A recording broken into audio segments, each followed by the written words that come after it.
अऊज़ु बिल्लाहि मिनश शैतानिर रजीम। बिस्मिल्लाहिर रहमानिर रहीम। अलिफ लाम मीम रा। ये ईश्वरीय किताब की आयतें हैं और जो कुछ तुम्हारे रब की ओर से तुम पर उतारा गया है वो बिल्कुल सत्य है, मगर तुम्हारी कौम के ज्यादातर लोग मान नहीं रहे हैं।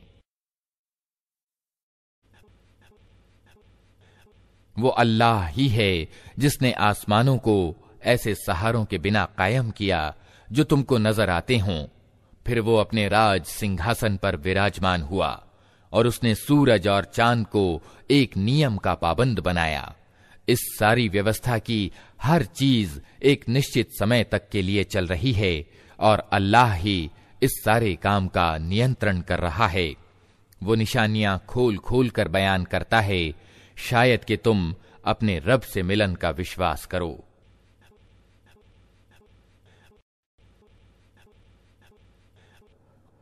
और वही है जिसने ये जमीन फैला रखी है, इसमें पहाड़ों के खूंटे गाड़ रखे हैं और नदियां बहा दी हैं। उसी ने हर तरह के फलों के जोड़े पैदा किए हैं और वही दिन को रात से छिपाता है।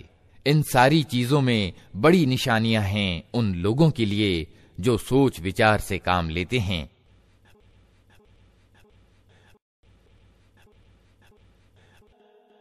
और देखो, जमीन में अलग अलग भूभाग पाए जाते हैं जो एक दूसरे से मिले हुए अवस्थित हैं। अंगूर के बाग हैं, खेतियां हैं, खजूर के पेड़ हैं जिनमें से कुछ इकहरे हैं और कुछ दोहरे। सबको एक ही पानी सिंचित करता है, मगर स्वाद में हम किसी को बहुत अच्छा बना देते हैं और किसी को उससे कम। इन सब चीजों में बहुत सी निशानियां हैं उन लोगों के लिए जो बुद्धि से काम लेते हैं।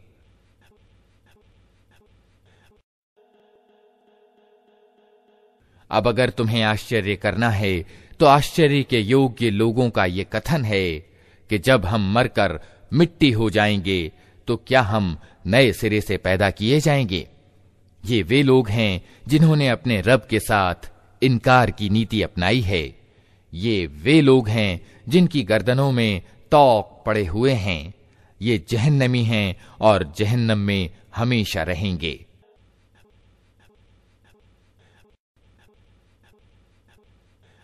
ये लोग भलाई से पहले बुराई के लिए जल्दी मचा रहे हैं, हालांकि इनसे पहले जो लोग इस नीति पर चले हैं उन पर खुदा के अजाब की शिक्षाप्रद मिसालें गुजर चुकी हैं। सच ये है कि तेरा रब लोगों की ज्यादतियों के बावजूद इनके साथ माफी से काम लेता है, और ये भी सत्य है कि तेरा रब सख्त सजा देने वाला है।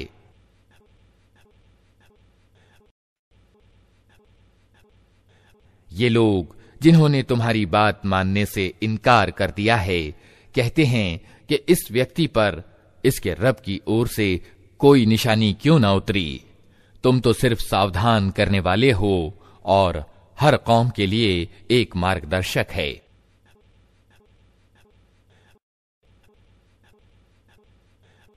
अल्लाह एक एक गर्भवती के पेट को जानता है, जो कुछ उसमें बनता है उसे भी वो जानता है, और जो कुछ उसमें कमी या बेशी होती है उसकी भी उसे खबर रहती है।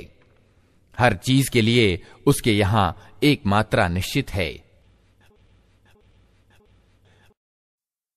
वो छिपे और खुले हर चीज को जानता है।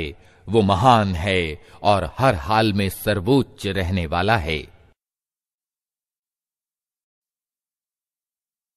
तुम में से कोई व्यक्ति चाहे जोर से बात करे या धीरे से, और कोई रात के अंधेरे में छिपा हुआ हो या दिन के उजाले में चल रहा हो, उसके लिए सब समान हैं।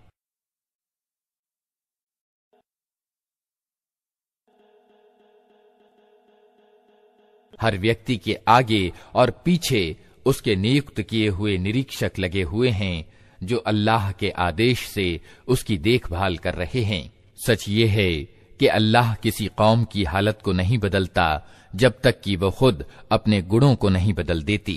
और जब अल्लाह किसी कौम की शामत लाने का फैसला कर ले तो फिर वो किसी के टाले नहीं टल सकती। न अल्लाह के मुकाबले में ऐसी कौम का कोई समर्थक और सहायक हो सकता है।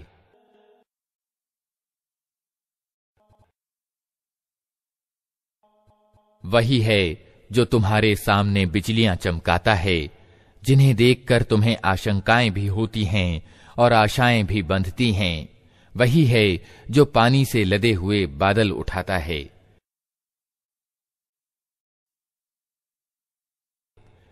बादलों का गर्जन उसकी स्तुति के साथ उसकी पावनता का बयान करता है और फरिश्ते उसके डर से कांपते हुए उसकी पवित्रता का वर्णन करते हैं। वो कड़कती हुई बिजलियों को भेजता है और बहुधा उन्हें जिस पर चाहता है ठीक उस हालत में गिरा देता है जबकि लोग अल्लाह के बारे में झगड़ रहे होते हैं। वास्तव में उसकी चाल बड़ी जबरदस्त है।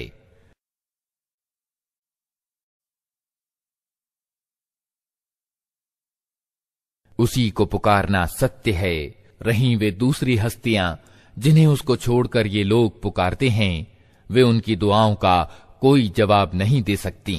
उन्हें पुकारना तो ऐसा है जैसे कोई व्यक्ति पानी की ओर हाथ फैलाकर उससे निवेदन करे कि तू मेरे मुंह तक पहुंच जा, हालांकि पानी उस तक पहुंचने वाला नहीं। बस इसी तरह अधर्मियों की दुआएं भी कुछ नहीं हैं मगर एक तीर बिना निशाने का।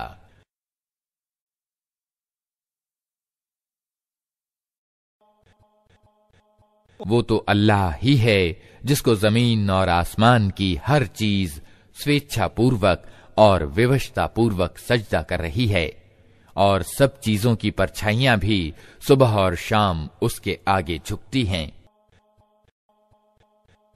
इनसे पूछो आसमान और जमीन का रब कौन है? कहो अल्लाह। फिर इनसे कहो कि जब वास्तविकता ये है तो क्या तुमने उसे छोड़कर ऐसे पूज्यों को अपना कार्य साधक ठहरा लिया है जिन्हें खुद अपने लिए भी किसी लाभ और हानि का अधिकार प्राप्त नहीं? कहो क्या अंधा और आंखों वाला बराबर हुआ करता है? क्या प्रकाश और अंधेरे समान होते हैं? और अगर ऐसा नहीं तो क्या इनके ठहराए हुए साझीदारों ने भी अल्लाह की तरह कुछ पैदा किया है कि उसके कारण इन पर सृष्टि का मामला संदिग्ध हो गया? कहो हर चीज का सृष्टा सिर्फ अल्लाह है और वो यकता है, सब पर प्रभावी।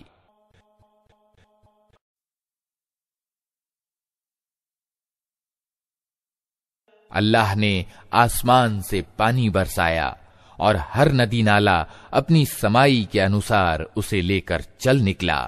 फिर जब बाढ़ आई तो ऊपर झाग भी आ गए और ऐसे ही झाग उन धातुओं पर भी उठते हैं जिन्हें जेवर और बर्तन आदि बनाने के लिए लोग पिघलाया करते हैं। इसी मिसाल से अल्लाह सत्य और असत्य के मामले को स्पष्ट करता है। जो झाग है वो उड़ जाया करता है और जो चीज इंसानों के लिए लाभदायक है वो जमीन में ठहर जाती है। इसी तरह अल्लाह मिसालों से अपनी बात समझाता है।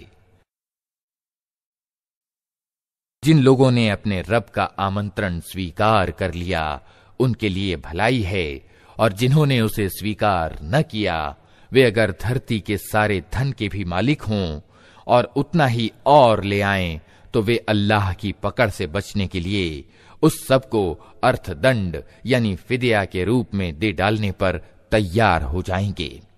ये वे लोग हैं जिनसे बुरी तरह हिसाब लिया जाएगा और इनका ठिकाना जहन्नम है, बहुत ही बुरा ठिकाना। भला ये किस तरह संभव है कि वो व्यक्ति जो तुम्हारे रब के इस ग्रंथ को जो उसने तुम पर उतारा है सत्य जानता है, और वो व्यक्ति जो इस वास्तविकता की ओर से अंधा है, दोनों समान हो जाएं? नसीहत तो बुद्धिमान लोग ही कबूल किया करते हैं और उनकी व्यवहार नीति ये होती है कि अल्लाह के साथ अपनी प्रतिज्ञा को पूरा करते हैं, उसे मजबूत बांधने के बाद तोड़ नहीं डालते। और उनकी नीति ये होती है कि अल्लाह ने जिन जिन नातों को जोड़े रखने का आदेश दिया है उन्हें जोड़े रखते हैं, अपने रब से डरते हैं और इस बात का डर रखते हैं कि कहीं उनसे बुरी तरह हिसाब न लिया जाए। उनका हाल ये होता है कि अपने रब की प्रसन्नता के लिए सब्र से काम लेते हैं, नमाज कायम करते हैं, हमारी दी हुई रोजी में से खुले और छिपे खर्च करते हैं और बुराई को भलाई से दूर करते हैं। आखिरत का घर उन्हीं लोगों के लिए है, अर्थात ऐसे बाग जो उनके स्थायी निवास स्थान होंगे।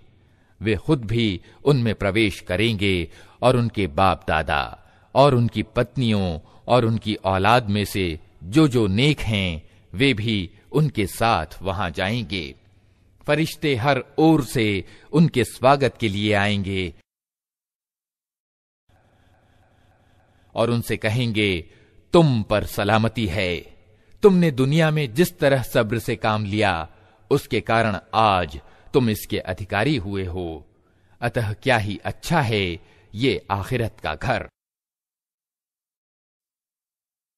रहे वे लोग जो अल्लाह की प्रतिज्ञा को सुदृढ़ करने के बाद तोड़ डालते हैं, जो उन नातों को काटते हैं जिन्हें अल्लाह ने जोड़ने का आदेश दिया है, और जो जमीन में बिगाड़ फैलाते हैं, वे फिटकार के योग्य हैं और उनके लिए आखिरत में बहुत बुरा ठिकाना है।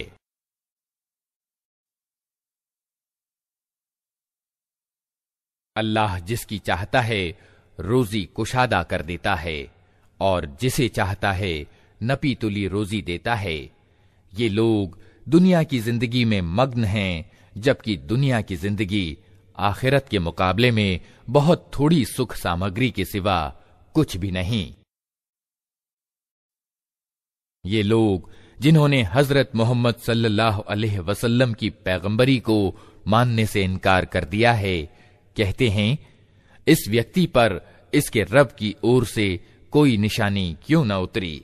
कहो, अल्लाह जिसे चाहता है गुमराह कर देता है और वो अपनी ओर आने का रास्ता उसी को दिखाता है जो उसकी ओर रुजू करे। ऐसे ही लोग हैं वे जिन्होंने इस नबी के बुलावे को मान लिया है और उनके दिलों को अल्लाह की याद से इत्मीनान हासिल होता है। सावधान रहो, अल्लाह की याद ही वो चीज है जिससे दिलों को इत्मीनान हासिल हुआ करता है। फिर जिन लोगों ने सत्य के आमंत्रण को माना और अच्छे कार्य किए, वे खुशनसीब हैं और उनके लिए अच्छा अंजाम है। ऐ नबी, इसी शान से हमने तुमको रसूल बनाकर भेजा है, एक ऐसी कौम में जिससे पहले बहुत सी कौमें गुजर चुकी हैं, ताकि तुम इन लोगों को वो संदेश सुनाओ जो हमने तुम पर उतारा है, इस हाल में कि ये अपने अत्यंत करुणामय ईश्वर के साथ इनकार की नीति अपनाए हुए हैं। इनसे कहो कि वही मेरा रब है, उसके सिवा कोई पूज्य नहीं है, उसी पर मैंने भरोसा किया और उसी की ओर मुझे पलट कर जाना है। और क्या हो जाता अगर कोई ऐसा कुरान उतार दिया जाता जिसके जोर से पहाड़ चलने लगते, या जमीन फट जाती, या मुर्दे कब्रों से निकलकर बोलने लगते। इस तरह की निशानियां दिखा देना कुछ मुश्किल नहीं है, बल्कि सारा अधिकार ही अल्लाह के हाथ में है। फिर क्या ईमान वाले अभी तक इनकार करने वालों की मांग के जवाब में किसी निशानी के प्रकट होने की आस लगाए बैठे हैं, और वे ये जानकर निराश नहीं हो गए कि अगर अल्लाह चाहता तो सारे इंसानों को सीधे मार्ग पर लगा देता। जिन लोगों ने अल्लाह के साथ इनकार की नीति अपना रखी है, उन पर उनकी करतूतों के कारण कोई न कोई आफत आती ही रहती है, या उनके घर के करीब कहीं उतरती है। ये सिलसिला चलता रहेगा यहां तक कि अल्लाह का वादा आ पूरा हो। यकीनन अल्लाह अपने वादे के विरुद्ध नहीं जाता। तुमसे पहले भी बहुत से रसूलों की हंसी उड़ाई जा चुकी है, मगर मैंने हमेशा न मानने वालों को ढील दी और आखिरकार उनको पकड़ लिया। फिर देख लो कि मेरी सजा कैसी कठोर थी। फिर क्या वो जो एक एक जीव की कमाई पर निगाह रखता है, उसके मुकाबले में इन दुस्साहसों से काम लिया जा रहा है कि लोगों ने उसके कुछ साझीदार ठहरा रखे हैं। ऐ नबी, इनसे कहो, अगर वास्तव में वे अल्लाह के अपने बनाए हुए साझीदार हैं, तो तनिक उनके नाम लो कि वे कौन हैं। क्या तुम अल्लाह को एक नई बात की खबर दे रहे हो जिसे वो अपनी जमीन में नहीं जानता? या तुम लोग बस यूं ही जो मुंह में आता है कह डालते हो? सच ये है कि जिन लोगों ने सत्य का आमंत्रण मानने से इनकार किया है, उनके लिए उनकी मक्कारियां खुशनुमा बना दी गई हैं और वे सीधे मार्ग से रोक दिए गए हैं।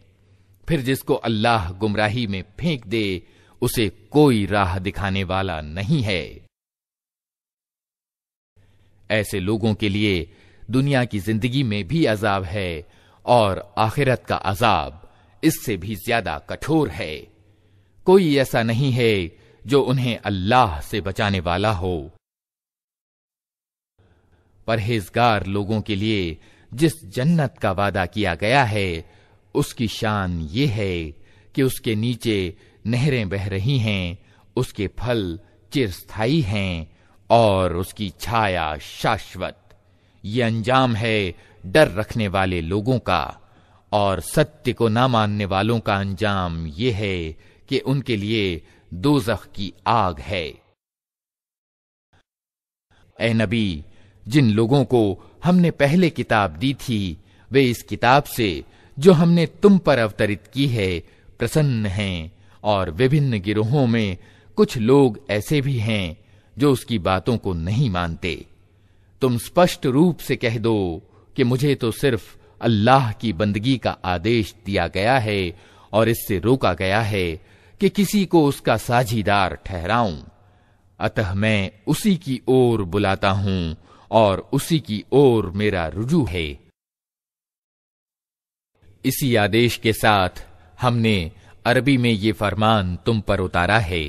अब अगर तुम उस ज्ञान के होते हुए जो तुम्हारे पास आ चुका है, लोगों की इच्छाओं के पीछे चले, तो अल्लाह के मुकाबले में न कोई तुम्हारा सहायक है और न कोई उसकी पकड़ से तुमको बचा सकता है। तुमसे पहले भी हम बहुत से रसूल भेज चुके हैं और उनको हमने बीवी और बच्चों वाला ही बनाया था, और किसी रसूल की भी ये ताकत न थी कि अल्लाह की अनुज्ञा के बिना कोई निशानी खुद ला दिखाता। हर युग के लिए एक किताब है। अल्लाह जो कुछ चाहता है मिटा देता है और जिस चीज को चाहता है कायम रखता है। मूल किताब उसी के पास है। और ए नबी, जिस बुरे परिणाम की धमकी हम इन लोगों को दे रहे हैं, उसका कोई हिस्सा चाहे हम तुम्हारे जीते जी दिखा दें या उसके प्रकट होने से पहले हम तुम्हें उठा लें, हर हाल में तुम्हारा काम सिर्फ संदेश पहुंचा देना है और हिसाब लेना हमारा काम है। क्या ये लोग देखते नहीं हैं कि हम इस भूभाग पर चले आ रहे हैं और इसकी परिधि को हर ओर से सिकोड़ते चले आते हैं? अल्लाह शासन कर रहा है, कोई उसके फैसलों का पुनरावलोकन करने वाला नहीं है और उसे हिसाब लेते कुछ देर नहीं लगती। इनसे पहले जो लोग हुए हैं वे भी बड़ी बड़ी चालें चल चुके हैं, मगर वास्तविक निर्णयकारी चाल तो पूरी की पूरी अल्लाह ही के हाथ में है। वो जानता है कि कौन क्या कुछ कमाई कर रहा है और जल्दी ही ये सत्य को ना मानने वाले देख लेंगे कि परिणाम किसका अच्छा होता है। इनकार करने वाले कहते हैं कि तुम अल्लाह के भेजे हुए नहीं हो। कहो, मेरे और तुम्हारे बीच अल्लाह की गवाही काफी है और फिर उस व्यक्ति की गवाही जिसे आसमानी किताब का ज्ञान प्राप्त हो।